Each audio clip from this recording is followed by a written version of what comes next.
And now, Dr. Krieger's lecture program starts right now. Okay, these are my videos that I've already have on tape. So if you're interested in any of these videos, please visit the office or call the office and ask if they're available. Here's the research wows of herbs 1, and then I'm going to add to that for 2s. Here's that phytotherapy course I just completed, so just give you a little bit more confidence and background that I do have the information and knowledge to look at different conditions and help you with different health problems. Here's our daily supplement protocol for how many different things are going on out there. We're probably aware of, the herbicide, pesticide, fungicide issues, the food spoilage issues, the enzymatic issues, the different glandular issues. But it's very important that you maintain and at least get all 91 of your nutrients. And Dr. Ten has a tape at the office that talks about minerals, and it talks about how missing certain minerals can cause defects in animal husbandry. There's no reason why those same systems aren't equivalent to humans. I mean, they test things on rats all the time, different drugs, and put it out and try them on humans and see the relationships. So there's a very strong relationship there that if you keep your nutritional status high, your body can make just about anything it wants. It's probably the best pharmacy going. I found this on the internet because vaccines are a big, heavy issue. I'm against giving children vaccines. That's my stand on it. That's my opinion. I'm sure I can have a good argument with a couple different people. But I found this little sweater here, which was kind of interesting. It says, "Mercury doesn't belong here." And it's from calfpress.com. A lot of kids aren't aware that, vaccines are damaging. It's kind of strange because you see all this flu stuff, you see all this bird flu stuff, you see all this. I noticed something real specific about the bird flu. When I watch the television, they hone in on somebody in a body bag and somebody carrying somebody with a suit on, okay? But yet, if you hone out, you can look in the background. What about all those people standing back there that don't have anything on? They're right in the same vicinity. They're right in the same area. So if the vaccine works so well, why are we wearing suits? I think, theoretically, it's good, but there's a lot of downside to vaccines. So you got to look at the risks and the benefits for your family and for just in general, your type of health. But in the long run, I'm mostly against vaccines. First of all, there's a formaldehyde. You know what formaldehyde is, don't you? If you want to pickle yourself, you know what pickle is? You want to save yourself, you want to preserve your organs, they're starting real early. Because formaldehyde, and when I took a cadaver lab, when I was in chiropractic school, there was probably about 2 to 3% of the class that was very sensitive to formaldehyde that had to wear the masks. Are those people omitted when they get their vaccines? They don't even realize that formaldehyde's in there? Okay, so that's a very interesting point. And I just ran across, here's the article on human herpes, number 6, that causes multiple sclerosis. Very strong link between herpes. There's a whole bunch of different types of herpes out there, but they stained the brain tissue, and they found a herpes antigen, and it's called herpes number 6, 6A variant. Okay? This stuff, I don't know how most people get this stuff in their system, but a lot of us have this stuff genetically. So you got to be very careful. So you got to keep your immune system up. That's why when I put up that main protocol there, you're fighting against this stuff. It might take a divorce. It might take 2 or 3 infections and then before this shows up. There's so many variabilities to this, but this is saying that a virus is linked to multiple sclerosis or skip lesions in the brain, affecting the sensory nerves, affecting your coordination, all that. Does that mean that I'm a chiropractor? Does that mean that an Atlas adjustment can't cause MS? Absolutely not. You can pinch your brainstem and cause MS just as bad. So it depends on the diagnosis and the circumstance, but with everybody getting all these vaccines and suppressing their immune system, vaccines are immunosuppressants, it's not uncommon for people to have 2 or 3 different sexually transmitted diseases. So when we say, take your Livitrit, take your Liverplex, we're trying to support your immune system because this is the information that's coming out that's so crucial. Everybody's like, well, I don't have high liver enzymes. It doesn't matter. You have to have a rate of 60% inflammation before it shows up in your liver. So you're already 60% behind the ball. So very, very important. If you want to read this, this is, I'll leave it up here and then you could just look at it. I gave you that article on isolated arabinogalactans. That's that. The best thing you could do for any type of flu bacteria is to support yourself with that IAG. People that have high natural killer cells have a very difficult time getting sick. Very difficult. It's so difficult that I've had 1 or 2 patients that can't get pregnant because their natural killer cells are too high, but they've never been sick. They're like, I never get sick. Well, your natural killer cells are so alert and so active and scavenging in your body that it's looking at a sperm cell and making it foreign to the body. It's picking it up. That's that sensitive. So there needs to be a balance there. If you're trying to get pregnant, that's probably not the thing to be on. But if you're chronically sick all the time and you're worried about this avian flu and this flu stuff they've spent $7 billion right now they're putting into because they think this thing's going to hit the U.S., that's what you want to be on. If you get your natural killer cells up, that's basically your first line of defense.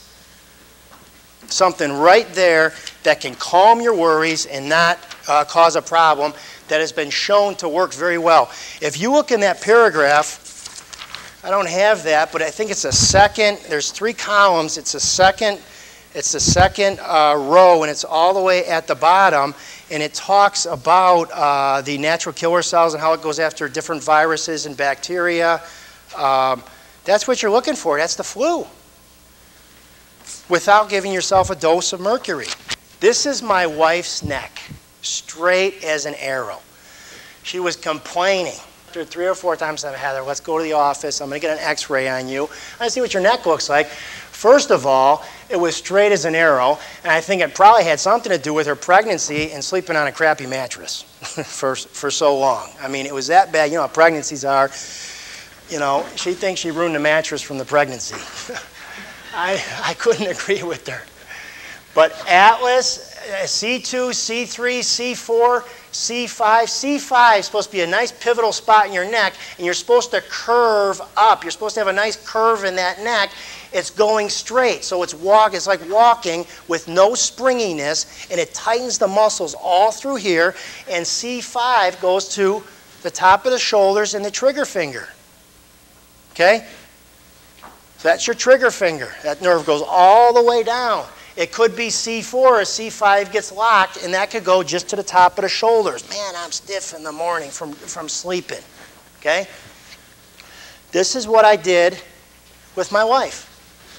I got her a ChiroFlow water-based pillow. The reason I did that is because I wanted to get her a hard one. She wanted to get a soft one. I told her a hard one would be better because it would put a little bit more pressure in your neck so you can increase the bend in your neck. And she said, well, I need a softer one because it's so sensitive, my muscles are so tight. So we're just going back and forth. So I was looking through one of the magazines and I said, this is perfect. This has got a 3-year warranty. It's got 2 research studies on it, one by Johns Hopkins University School of Medicine in 1997. You can fill it up to whatever level you want. If you want a hard pillow, you fill it all the way up. By the way, that's my mom and dad back there. They came tonight. And I didn't want to talk about this tonight because they were coming, but I'm going to give them that as a Christmas present. That's one of my Christmas presents to them. Yes. But this, you can fill up. All the information's at the office. I'll pass this around so you can see it, but I'm going to give one away before the end of the night. So very good pillow. And then probably in another month, I'm going to recheck my wife's neck and see how her curve is. Okay? Because that has helped her considerably. And that's the type of thing, that pillow right there, one smack at an overnight slumber party and you'll win. Pillow fights. You know how heavy this thing is when you fill it all the way up with water? This thing will crank. This will knock you off your feet. You know, and you spend 10 hours, 8 to 10 hours sleeping. You ought to have something good on your head that's going to stabilize you and be responsive every time you shift and move. And that's why I picked this for my wife. This is a side shot of a lumbar. I took this picture because this guy came in and he didn't even come in for his back. Okay? He came in because his neck was bothering him. He said, you did such a good job on my neck. I saw him 3 or 4 times. I adjusted his neck. He said, my back's been bothering me. I don't know if I want to get x-rays. I said, well, let's just take x-rays and let's see what's going on. But he has, if you look, this is the 3rd vertebra. This is the 4th vertebra. You got 5 lumbar. Some people have 6. This is the 5th vertebra. See that spur right there? He's got a grade 2 spondylolisthesis where that L5 here is slipping forward, and you can see that if you line it up here and you line it up with the sacral base. Okay? He didn't even realize that. He cracked that. Right there at one time, he cracked that, and he's wondering why his back's bothering him. Okay? He didn't even come in for his back. He just said, man, this is bothering me. So that is something, as far as chiropractic, I've been adjusting this, and that's been doing really well for him. He's been feeling a lot looser and a lot tighter because if that gets, and I got him one of those, I don't know if anybody's had an inverted track or seen the inverted track. I got him an inverted track to stretch that out and pull that apart because that spur is squeezing that disc in there and crowding where this nerve comes out. So if he shifts or moves or pulls his boat out or unloads a truck or does something like that, he's going to have trouble with that spot. Okay? The body has put fibrous tissue here. You can see the crack here, but that will hold that for a while. But one slippage or anything, he can go through life not worrying about it, but I'm going to prevent him from possibly having surgery. Okay? Because once the numbness and the tingling and all that start with this problem, he's definitely a chiropractic patient. And I had a patient, and it kind of reminds me, this lady came in for nutrition. She couldn't, I could tell, when somebody walks in and they can't stand chiropractic. They just don't know anything about it. They can't stand it. If you don't know anything about it, they can't stand it, which is not a good reason to not stand it, at least learn about it. But she came in, and she walked, she danced for, I think she was 55 years old. She danced. And she was in for nutrition, and she says, oh, I just want my nutrition stuff, and I don't want any chiropractic, I don't want any x-ray. And I kind of looked at her husband, and I said, listen, I said, this is not normal. I said, she's walking with a limp. She's limping. So I talked to him for about 10 or 15 minutes, tried to convince her to get an x-ray. I told her I didn't want to do chiropractic care. I just wanted to see if there was something wrong in her back. Well, it ended up, I took her x-ray, nothing wrong with her back, but her whole hip was deteriorated and degenerated. And she went to the medical doctor just 6 months earlier and told her she just had a muscle spasm. And she had bone on bone in her hip. So she was right. She was so smart, she wasn't a chiropractic case, she was a surgery case.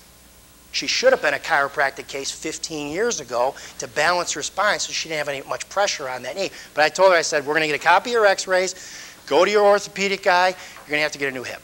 It's that simple. So it's very, very important that at least you get things checked out. My friend that I went to school with sent me this because he knows I'm into nutrition. And Diet Coke with bacon. You know what? And I was thinking, I was like, that is disgusting. And I said, probably the more disgusting thing was to probably mix pork rinds with bacon and Diet Coke. But this is what it's coming to. If it sounds good, people are going to drink that. They're going to be like, oh yeah, I want to try that. I mean, it's disgusting. But is it healthy? Yeah. Okay, now I want to go over essential fatty acids. All cells in the human body are surrounded by a membrane composed of phospholipids made chiefly of essential fatty acids.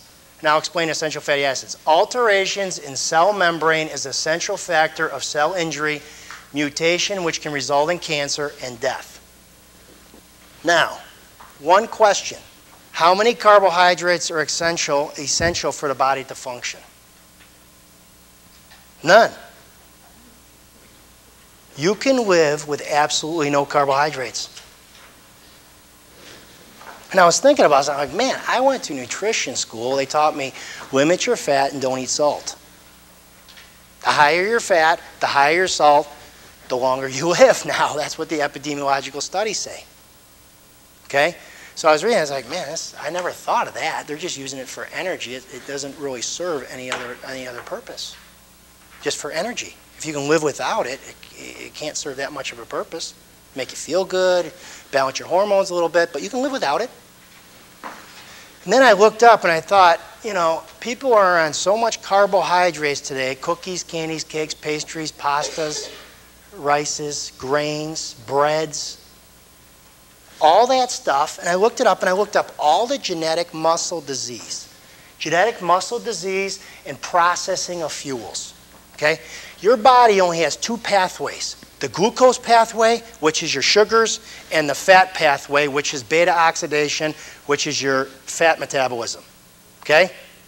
I learned in school that in nutrition, you start with the kindling. The kindling is like the gasoline to the fire to get the fire going.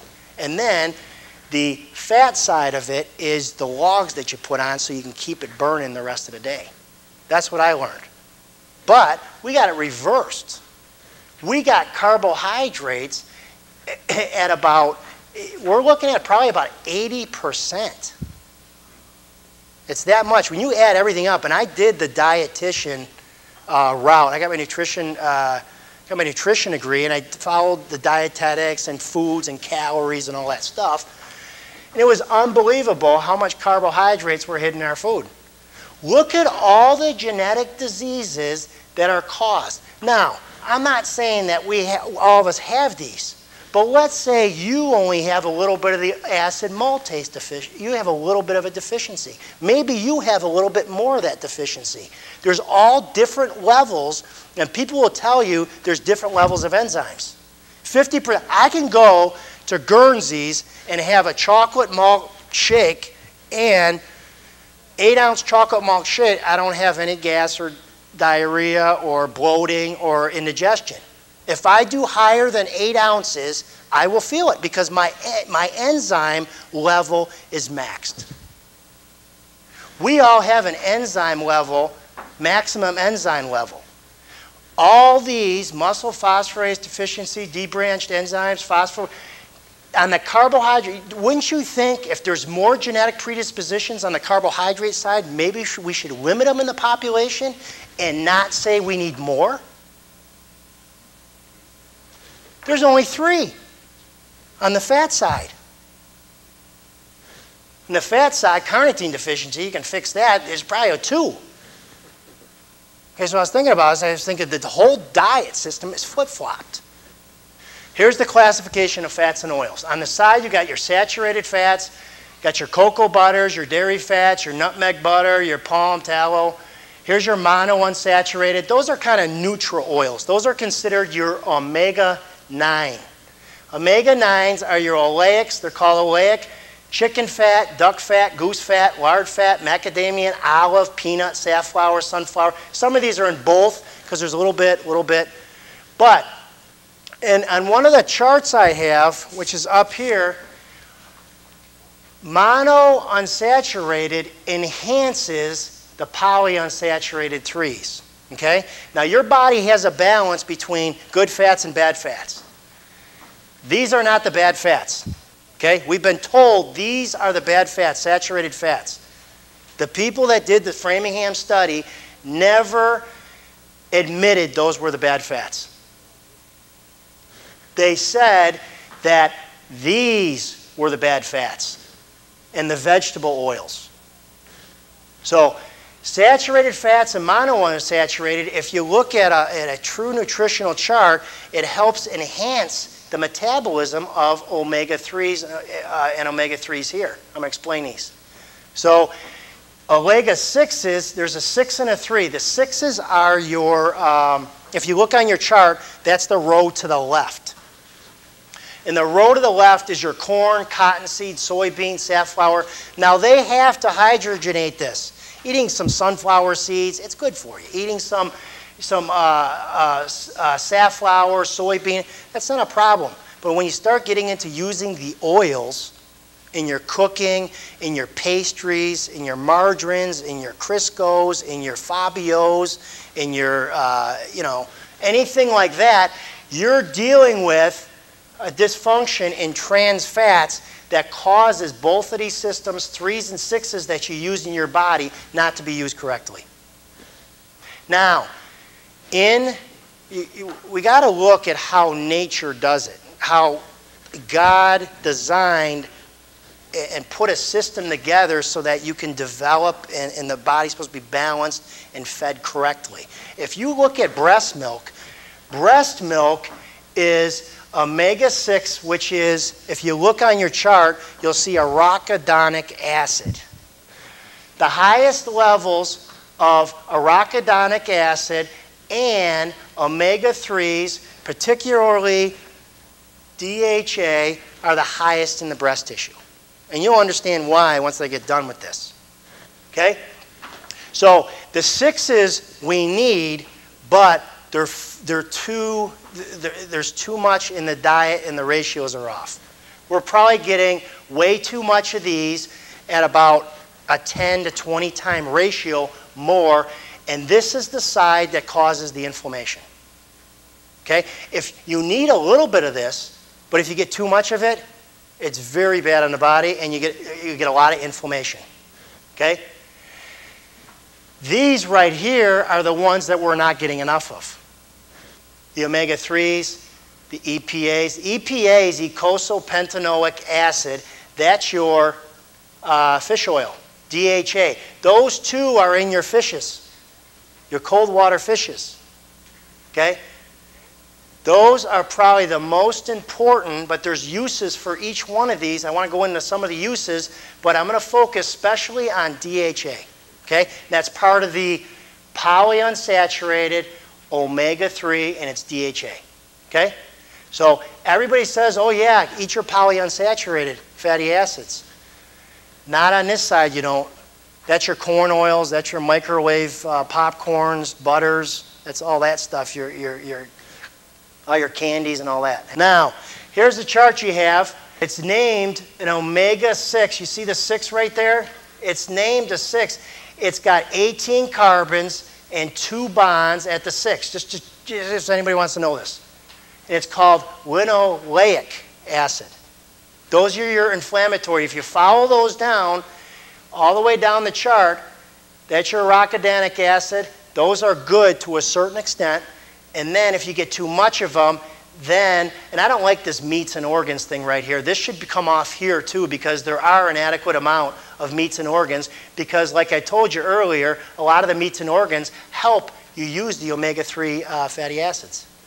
So this area right here, those are all your inflammatory, prostaglandins, ribosins, cyclooxygenase. Those are the ones, your COX-2 inhibitors. There's a bunch of different things. This is what they're trying to block, taking different medications that got pulled from the market. Okay?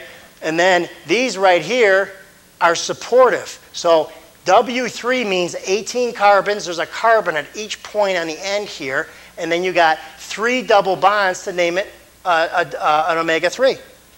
See the little lines there? And those are carbons if you did that. So that's why they named that. Here's your omega-6 at the 6 bond and the 6 bond. Here's your omega-3, 3, and 3. It's tough to keep those.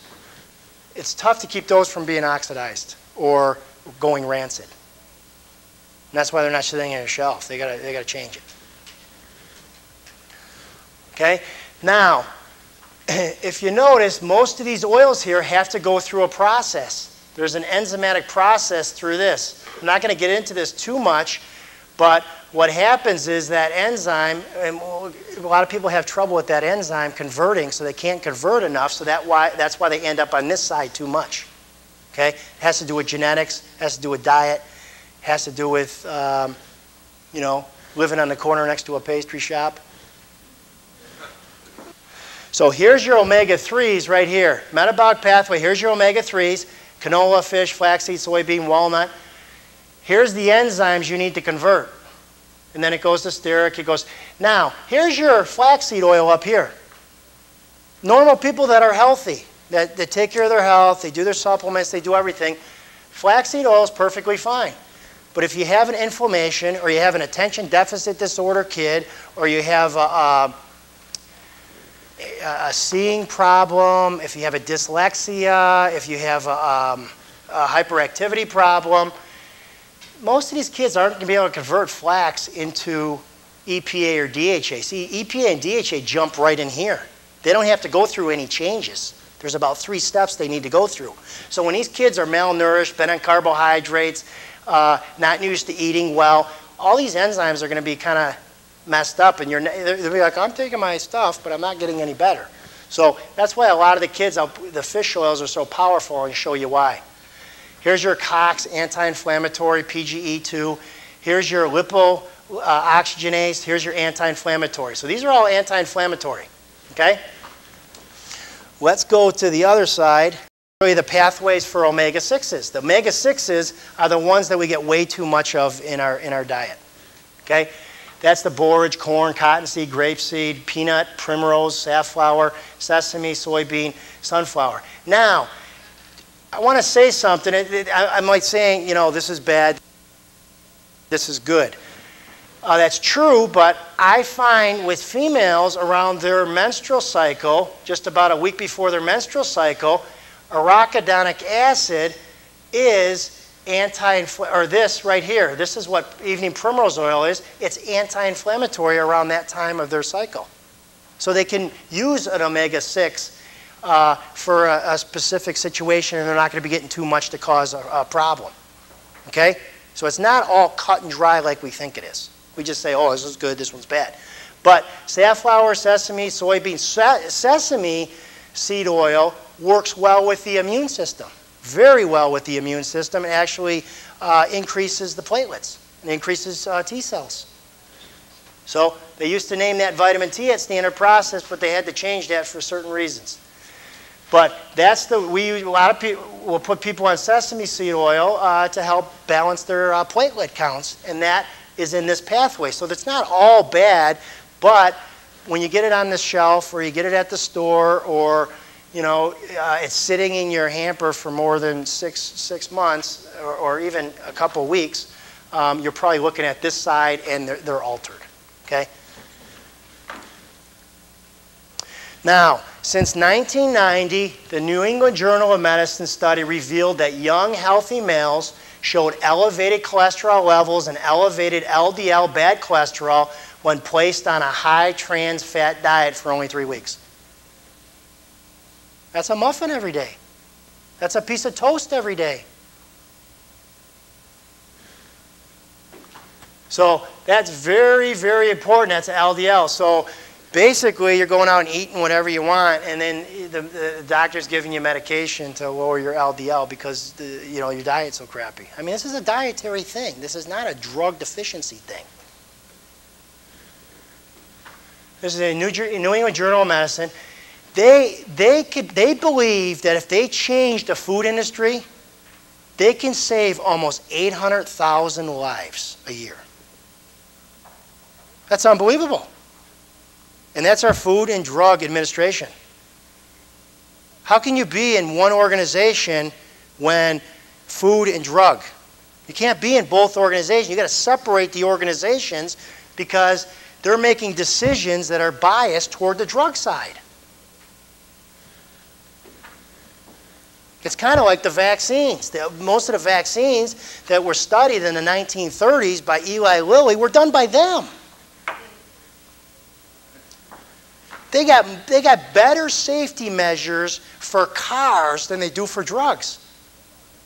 It's unbelievable. It's around us, and we're putting it in us, and there's the safety measure nowhere near what you go through with cars and the belts and the airbags and everything. There's no airbag in your pill. It's going to cause a defect somewhere else. Here's the cholesterol myth. I read this, and I was like, what? Because, you know, everybody just, oh, yeah, cholesterol's bad. This really was interesting. I took this out of How to Fight Cancer and Win. William Fisher is forwarded by Leslie Salvoff. But cholesterol is dissolved and held in suspension in a free-flowing liquid state in the blood in the presence of adequate essential fatty acids. Those are your omega-3s and some of your omega-6s, okay? The melting point of cholesterol is 300 degrees Fahrenheit. It is insoluble substance at a normal body temperature of 98.6 degrees. That means it's hard as a rock. You have to boil that cholesterol 300 degrees to get it soluble. Insoluble means that it can't be dissolved in solution.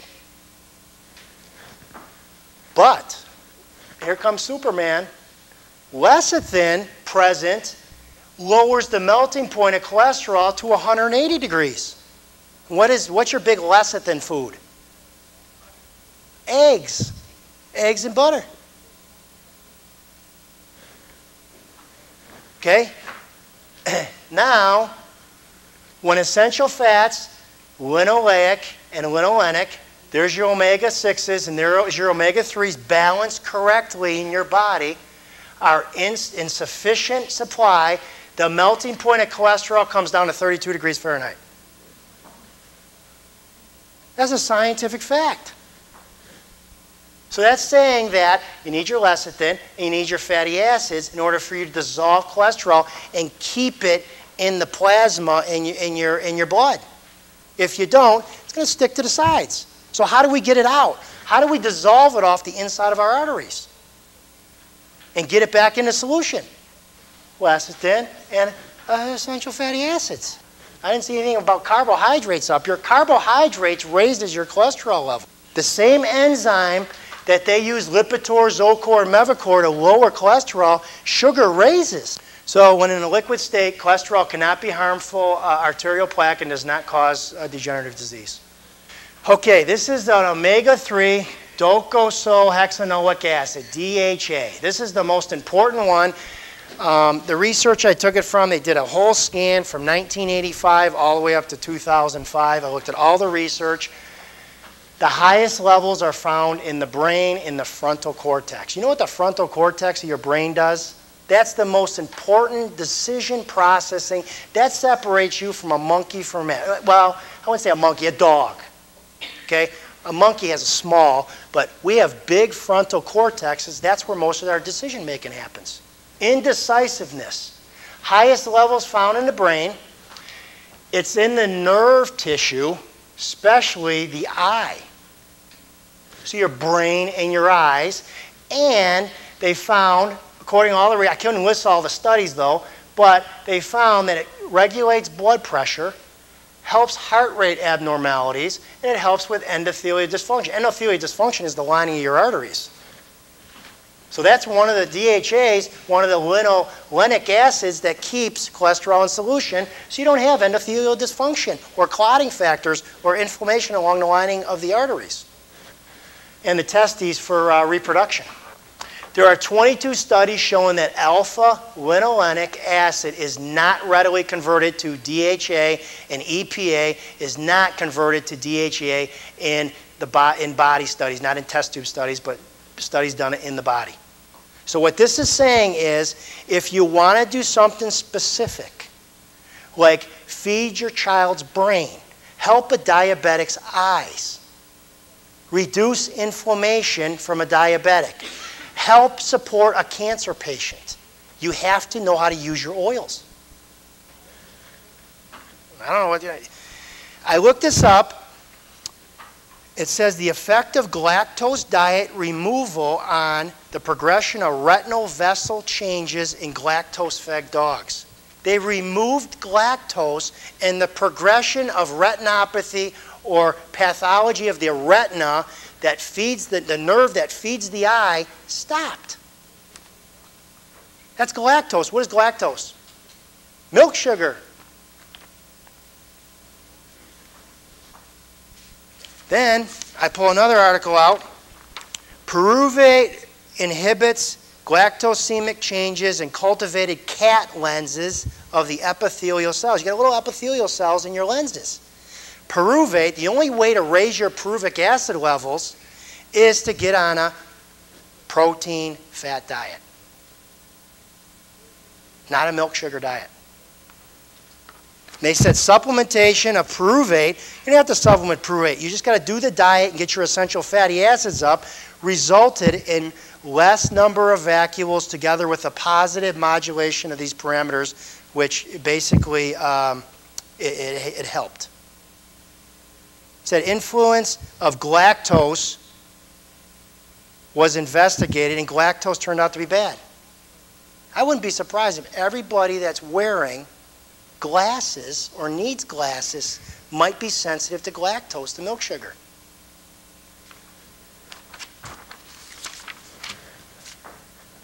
Heart blood pressure is important. Heart rate abnormalities are very important. Good fats on the heart takes calcium out of the tissue and gets it into the blood or moves it. Fats are movable for calcium. Okay? If you don't have fat in your diet, a lot of these people I see side X-rays and I see their aortic artery that goes in front of the stomach and in front of the lumbar or the front of the spine is all calcified. They've piled up all kinds of calcium in there and they can't get it off. It's probably insoluble cholesterol with calcium deposit and fibrous tissue. This was at the International Scientific Conference in Barcelona, Spain. This investigator named Maya Naga reported his research on studying fish oil on the speed of a particular brain wave called P300.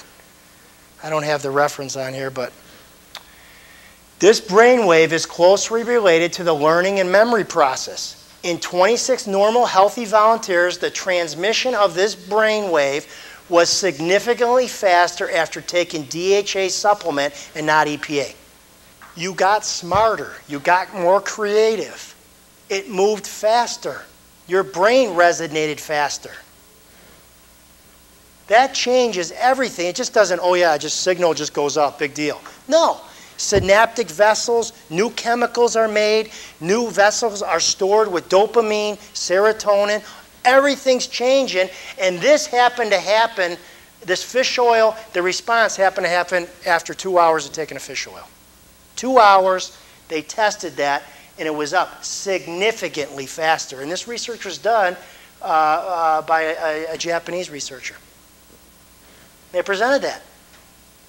So if your kid is slow, indecisive, can't get his thoughts, can't get his words, his processing, his memory, he needs to be on the oils. He needs to be on the fish oil.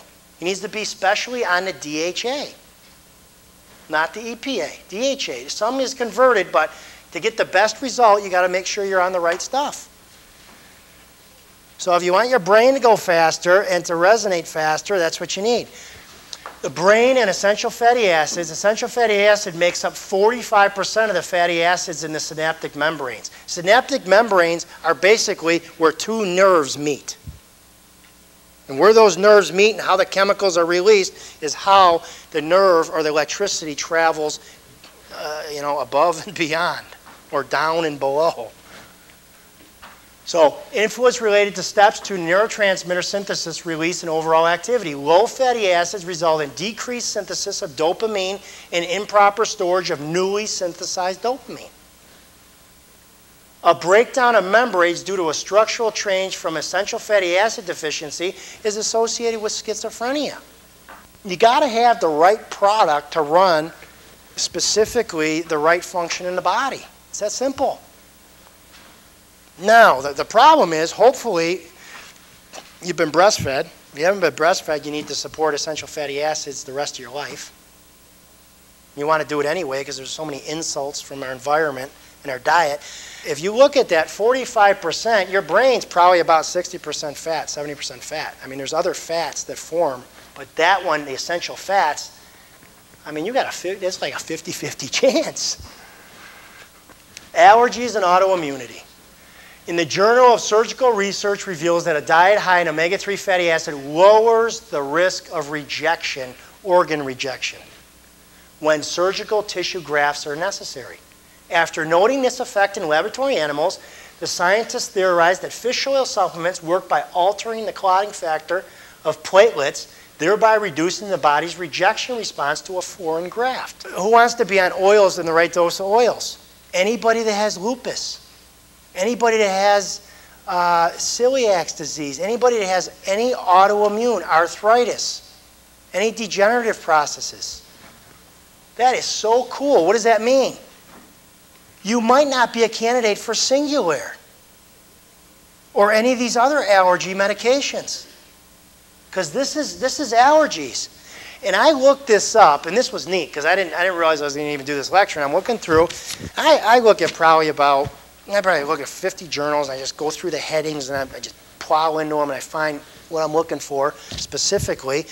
And it was interesting because everybody that's allergic to milk, most of the time is allergic to wool, is also allergic to horses and to cats. And I'll show you what's going to happen. If you get your oils up, you'll change that and you won't be sensitive. You can probably go to the Michigan State Fair and not have a, snort stuff up your nose. Or take Krygier or any of those other medications that they put you on. Here it is right here. Fish oil supplementation of a lactating mother affects a chemical production in a 2.5-year-old children. You can develop your child's immune system faster and quicker by making sure that the oils are in the diet while the mother's feeding the child by taking just oils. And they've proven this. Canada has DHA and essential fats in their formulas. Do we? No. We don't even have that in our formula. The median production of a lipopolysaccharide induced. Now, interferon gamma. If you know what interferon gamma is a cytokine that actually is low when people are allergic to milk and horses and cows and cats. If you are allergic to those, you have a low interferon gamma. You have a bleb in your genetic. The only way you can express that and get that up is with fish oil. And they showed right here that in the olive oil group, there's nothing. Fish oil supplementation results in an increase in vitro interferon gamma production in children 2 years after the supplementation was given. 2 years. That will beat any vaccine out there when your child's immune system develops correctly. That's in lipids, and that just came out in 2005. So if you have allergies, you have sensitivities, one other thing about oils is when you have oils, most people don't have enough oil in their diet. They just eat carbohydrates and they pass foreign proteins. And if your body does not have enough oils, your stomach will not hold it long enough for you to break down that protein and fat and pass that on, and your time will increase. If you don't have your good oils, your transient time will be too fast. You'll pass it into the intestines, and it will be pushed through the gut. And you'll have more allergies and more dysfunction, and you'll test for all types of allergies. And the rest of your life, oh yeah, I went to my medical doctor, and they tested my blood, and I'm allergic to cats and dogs and mice, and my wife's hair, and all these things, and you're like, this is ridiculous. You can't be allergic to that many things. If you did, you'd be a bubble baby. And that is a serious genetic problem when you're missing your B cells. But that right there is what you need. Look at this. I researched that. If ketones are what's formed when you're on a fat diet, fats and proteins. When you're on a glucose diet, you're dealing with insulin. When you're on a fats and proteins diet, you're dealing with protein, there's a little bit of insulin, a little bit of glucagon, another hormone that actually raises your sugar levels. Very little time do we need to raise our sugar levels. But it goes back, glucose is insulin, proteins in the middle, and fats are glucagon. Okay? When you're running your fats and you're not giving your body any carbohydrates, you'll go into ketosis or you'll start creating ketones. Well, I think they've known this. They've known this since the 30s. They've known this I think it's like the 1800s. They know that just about every single tumor sucks glucose. It lives off of glucose. Okay? That is very, very important. Because if you got breast, prostate, colon,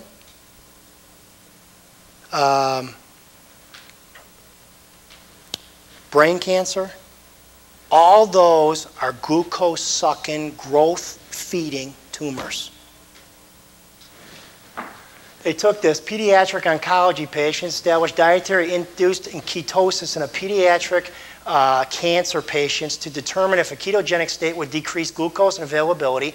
Results: within 7 days, initiating a ketogenic diet, blood glucose levels declined to low normal levels and blood ketones were elevated 20 to 30-fold. Oh my God, your kidneys are going to die. That's what your medical doctor would say. That's ridiculous. When your ketones get up, what happens? You move fluids out of your kidneys. Your blood pressure goes down. Your smooth linings of your arteries change and relax. There's so many different things that happen when you put your body in this state. Results of a positron emission test indicated 21.8% average decrease in glucose uptake at the tumor site in both subjects. One patient exhibited significant clinical improvements in mood and new skill development. Is that any surprise to anybody? I think it would be because people aren't talking about it. Your brain loves to live on ketones. Your brain likes to slightly be starved. Then she continued the ketogenic diet for an additional 12 months, remaining free of disease progression. Conclusion: his diet does not replace conventional anti-neoplastic treatments, because we can't pay for that. These preliminary results suggest a potential for clinical application which merits further, and that was 1995. Let's go to the next one. Role of glucose and ketone bodies in the metabolic control of experimental brain cancer. Brain tumors lack metabolic versatility and are dependent largely on glucose for energy. This contrast with normal brain tissue can be derived from glucose and ketone bodies. We examined for the first time the potential efficacy of dietary therapies that reduce plasma glucose and elevate ketone bodies in this type of fast-growing malignant colon cancer. And a synergistic malignant mouse astrocytoma that's up in the brain. Ketone bodies are proposed to reduce inflammation activity, stromal, that's very important, while providing normal brain cells with a non-sugar, high-energy substrate. Our results as a mouse suggest that malignant brain tumors are potentially manageable with dietary therapies that reduce glucose and elevate ketones. I hear people and they go in for chemotherapy and they're sucking on Jello. Jello. Pudding. This is research here. Why don't we use it? Nutritional pharmacology in the treatment of neoplastic disease. It says, right, altered energy metabolism and substrate requirements of tumor cells can provide a target for selective cancer therapy or antineoplastic. The supply of substrates for tumor energy metabolism can be reduced by dietary manipulation, a ketogenic diet. It's not just for seizures. Everybody heard of the ketogenic diet for seizures. It clears up most seizures where medication, they don't work on medication. So then the last option is to try the ketogenic diet.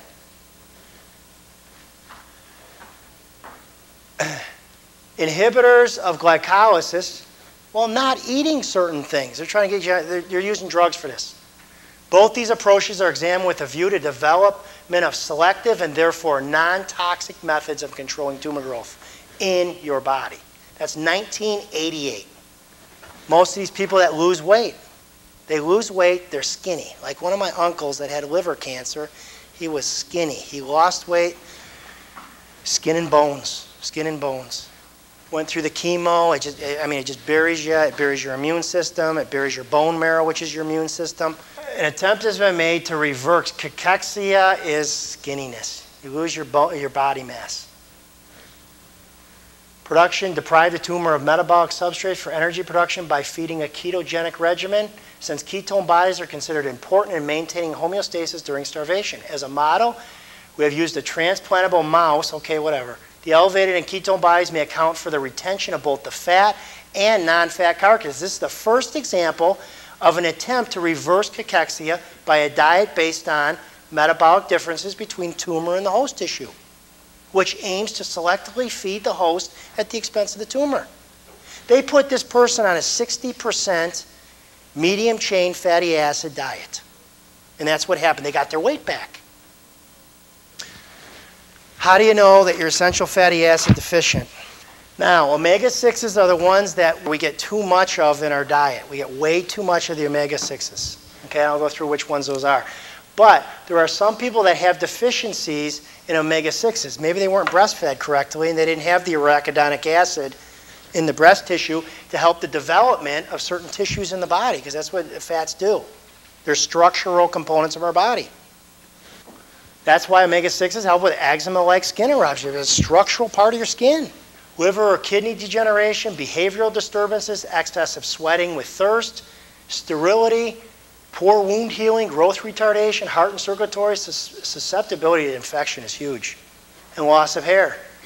Omega-3s, those are the ones I really want to stress, which is high blood pressure, especially high triglycerides.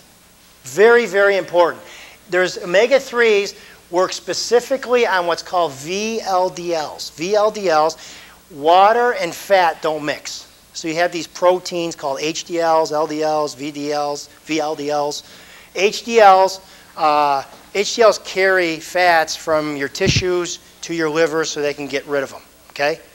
LDLs carry fats from your liver to your tissues to be deposited or used for energy or whatever, maybe inflammation, whatever it may be used for. Okay, that's why the doctor says, oh, you got bad LDLs. We got to eat your LDLs, because he believes that you're carrying too much and depositing too much in your body tissues. HDLs, that means you're not carrying enough from your muscles out of your body. Okay, and VDLs means when you have too many carbohydrates, that specific protein is defective and you can't carry triglycerides correctly and they build up in your blood. Okay? Essential fatty acids, especially the omega-3, which is the EPA, eicosapentaenoic acid, that's the one that helps carry that correctly because it's a little defect in your gene. Learning impairment, poor motor coordination, tingling in the arms and the legs, behavioral changes, immune, sticky platelets, dry skin or edema, and then your brain is losing it. Here's some blood work to see about your essential fats. Triglycerides, you want to check your triglycerides because triglycerides are 3 glycerides. That's your storage of fats. The highest level of triglycerides are from too much carbohydrate. A keto stick to check your levels. If you want to put yourself in ketosis, yourself in slight ketosis, it doesn't hurt yourself to fast a little bit and make sure you're getting the right oils and doing the right things. But keto stick will check your urine and find out how many ketones you're doing. So if you're doing too much, you know you can back off a little bit. Okay, if you're doing too little, you can push it a little bit better and try to burn some fat and get your fats moving. Glucose levels definitely tells it's a good representation of your fat.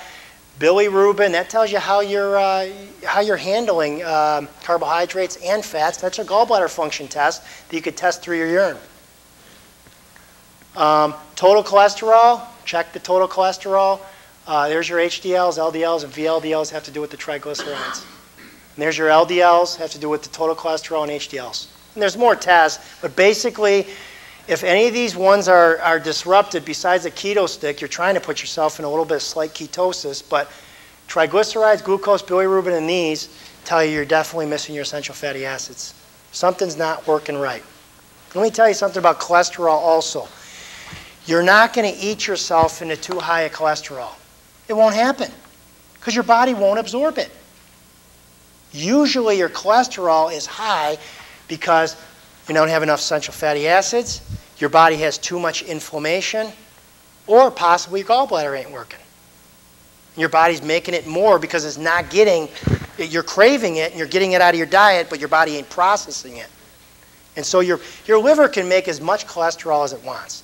So a lot of times when people that have high cholesterol or high triglycerides, a lot of them have fatty livers. Here's your unhealthy fats, hydrogenated vegetable oils, margarine, mayonnaise, processed foods. Look at labels. Here's your trans fats. Those are the ones that kind of mess you up right there. Those are the ones. Margarine, processed foods, fried fats, foods like French fries. I'll tell you, you females are, men are too, but females, they're a little bit more hormonal. You have to be careful with your fats. You will not use your estrogen, testosterone, your progesterone when these oils are ingested in your diet. You will not allow those receptors to fit correctly to get the right communication or the right response you're looking for. Whatever that may be. It might be, God, I got cramps. Okay? So females got to especially work, especially with breastfeeding. Trans fats will lower the viscosity of the cream, which is very important for satiety, especially with the baby. So you'll monkeys with everything. Fried fast foods like French fries. Overloads of omega-6 vegetable oils, not saturated fats. Saturated fats are not the problem here. They never were, and they never will. Anything in moderation, if you're looking at moderation. Omega-6s, we're getting way too much just in moderation because it's in the diet, it's processed, and it's made available to us, and it's most ready for us. So that's why probably we do that. But processed foods, vegetable oils such as corn, safflower, and sunflower. Common causes of essential fatty acid deficiencies or imbalances. Diet high in omega-6s, I already said, and low 3s. Insulin resistance due to high carbohydrate, low protein, low fiber diet. And chromium, vanadium, magnesium deficiency. An altered enzyme to convert. You can't convert your omega-3s correctly, and you end up, because of your missing 3s and 6s and biotin and vitamin C and zinc and magnesium. Why? Because your glucose washes all those out of your body. 6s and biotin and vitamin C and zinc and magnesium. Why? Because your glucose washes all those out of your body. Now here's the eicosapentaenoic acid that's also in the fish oil. You got DHA, docosapentaenoic acid, and you got the EPA, eicosapentaenoic acid. Those two are your cold water fish oils. Those are your tunas, your salmons, your mackerels, your cods. They're all there, and they're the cold water, not the warm water, not farm raised, real cold water from the ocean. If you have an inflammation problem, this is the oil you're looking for at a higher level than the DHA. So you can use oils totally different depending on what you have. So this decreases pain, anti-inflammatory, vasodilates, decreases blood clotting, decreases plate stickiness, and decreases blood pressure. Here's a study, the Honolulu Heart Study in 1990 revealed that chronic inflammation increased the rate of stroke by approximately 500% in a large group of men. Okay? So you got a stroke thing running through your family, you probably want to be on the EPA. You're going to get a little DHA, but your ratio should be a little bit higher on this side. Here's the tuna omega-3 oil. The tuna omega-3 is a 5-to-1 ratio. It's 5 times more DHA to EPA. And your uses, I put down for children, pregnancy and lactation because of the DHA in the breast milk, cognitive and memory because of the P300 wave to accelerate your brain wave significantly faster. There's other things that you can add in here, dyslexia, ADD, backward kids. I mean, there's so much stuff. So that's what I would do for that. Here's the flaxseed oil. This is your omega-3s, your alpha-linolenic acid, the top of that chart. These are used for a healthy lifestyle. Female issues. Flaxseed oil works great for female issues, especially women that are going through menopause, and help with reducing the amount of estrogen that's released through the gut that's picked up by the rest of the body. Immune dysfunction, flaxseed oil seems to work good there. And it's kind of funny with to raise your cholesterol. You can use it for that.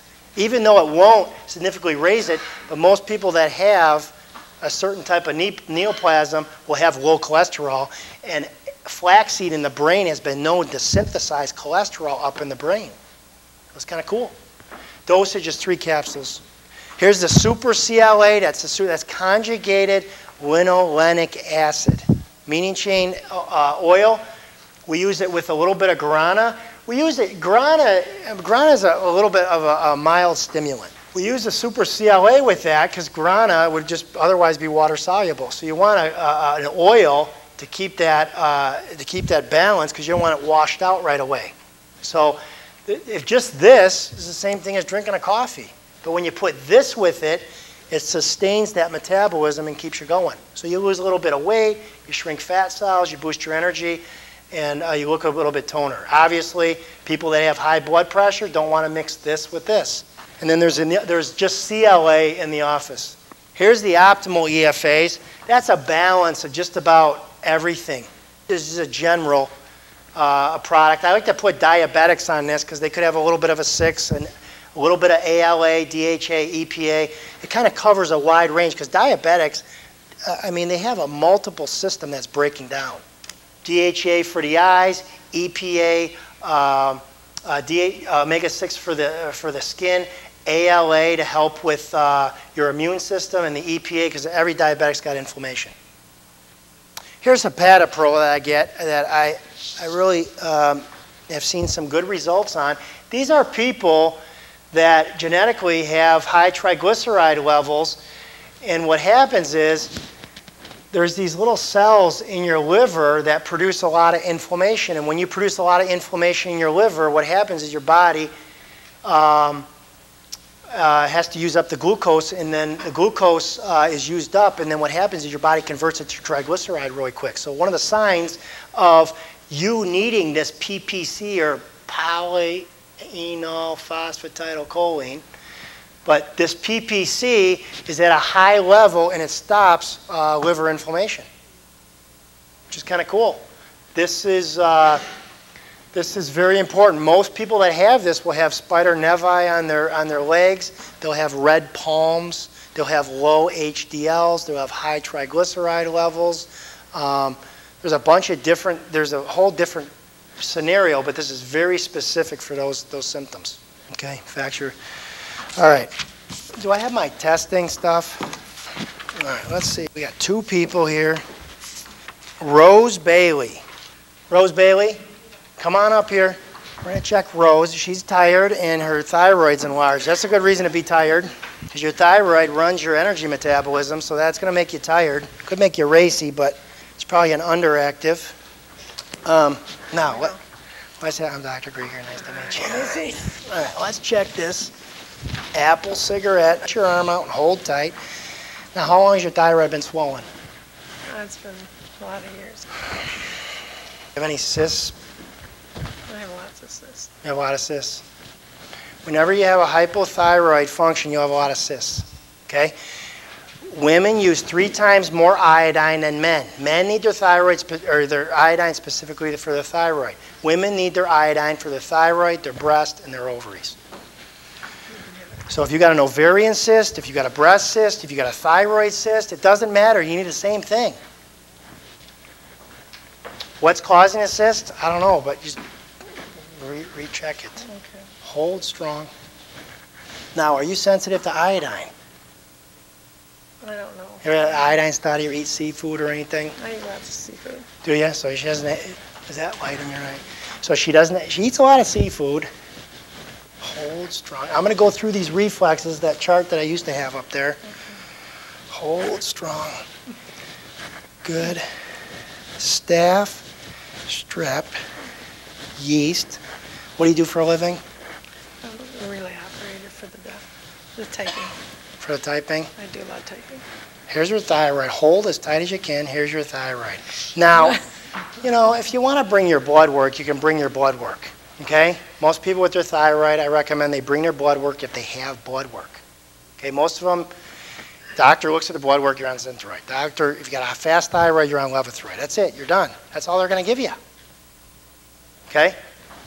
If you don't have a thyroid, you're on Levothyroid, fine. You can stay on that, you don't have to come in. Okay? But if you have a thyroid, you have something to work with, that's the only two options they gave you, then I can help you.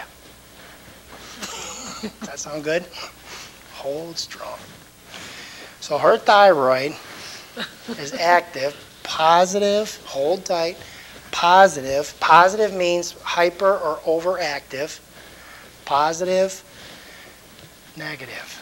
There's her negative. So she's oversensitive, so her thyroid's underactive. So let's check her. Let me see the everything. Let's check that one. Let me see that. Oh, we're getting a guide. So test this. Let's see if we can shut that off. Put that right over the thyroid. Hold tight. That's not good.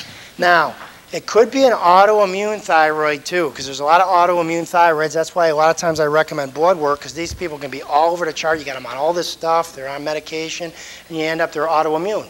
Then you got to go to their liver and support their immune system.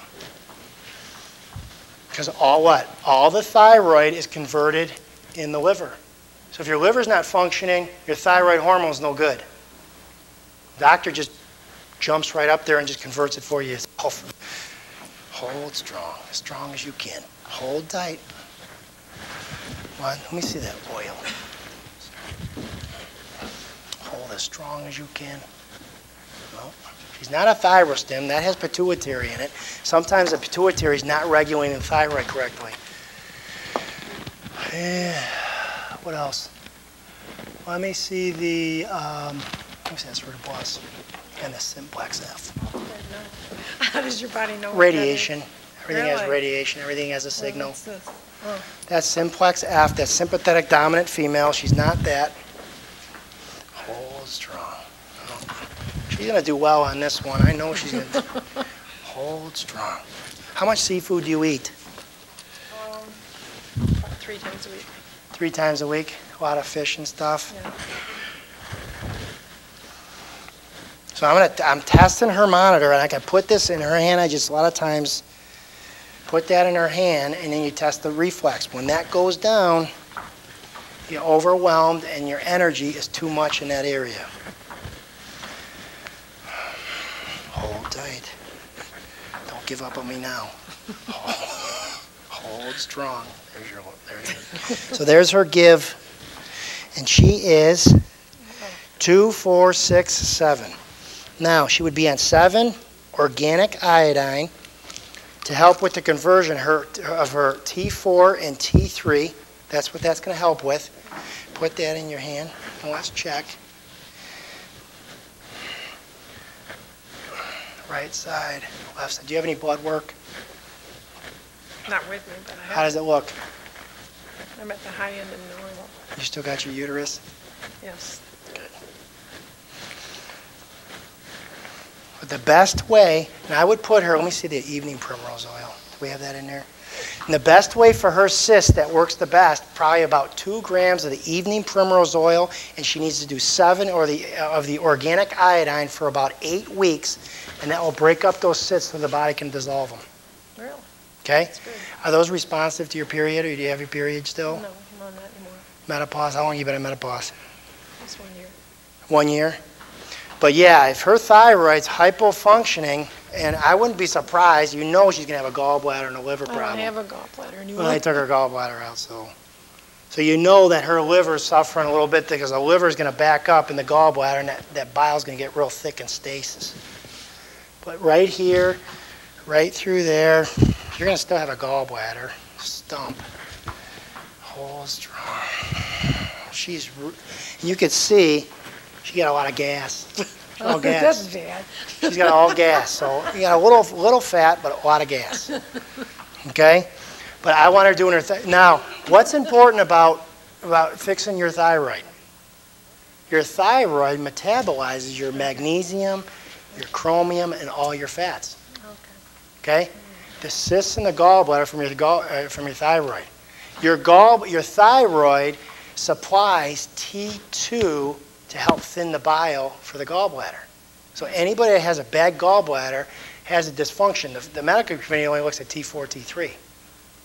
Okay? So there is a T1 and T2.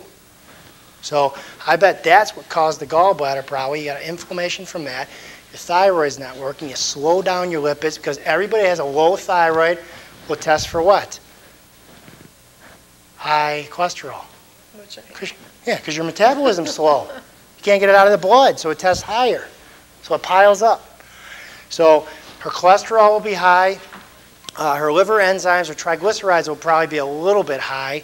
And she won't be able to metabolize her fats because she doesn't have a gallbladder anymore. So now you got to put her on bile salts. You got to put her on some good acids to help emulsify her fats. Okay, so bile salts, organic iodine, and the evening primrose oil so you can handle that oil or you're going to be like, whoa, I am bloated. Okay?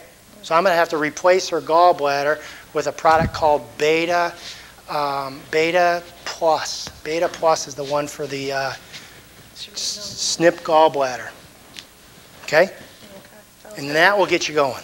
Okay, thank you. Now, one thing you know that you're getting too many bile acids is your butt will start to itch. You'll be like, my butt's itching. When you get too much bile acids, your butt's going to start itching. Okay?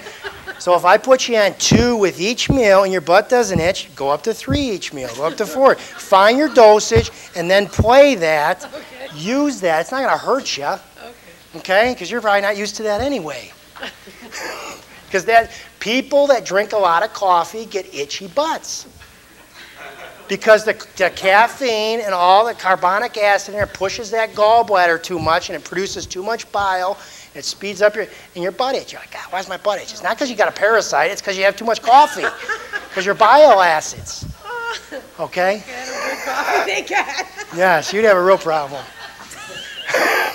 All right, thanks for coming up. Thank you very much. You're welcome. All right, let's do the drawing. I want to do the drawing, see who wins this thing. Let's do the tuna oil. I got 2 tuna oils and I got a pillow. Stephen Wilford. Come on up, Stephen. Grab your tuna oil. This is the one for the brain. This is the 5 parts DHA to 1 part EPA. There you go. Thanks for coming. Yes. I'm glad he won it.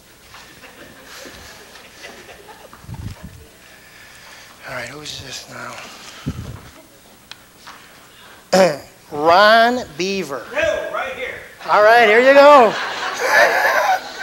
Thank you for coming. Thank you. Yes. Okay, here's for the pillow.